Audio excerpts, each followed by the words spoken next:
People who've been kidnapped, how did you survive? I was kidnapped when I was 7.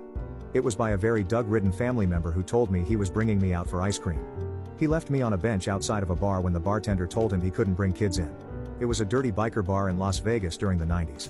I was young, scared and didn't fully comprehend the situation. I was confused why we didn't go to an ice cream shop. The family member came out with 2 men that fully fucking terrified me.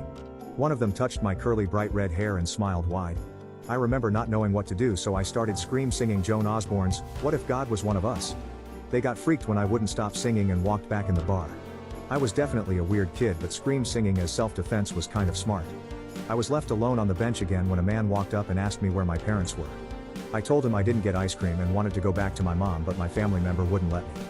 He walked in the bar but came out just a minute later and sat with me until the police arrived. 20 years later, my mom saw that family member for the first time. He was on end-of-life hospice care but made it to another family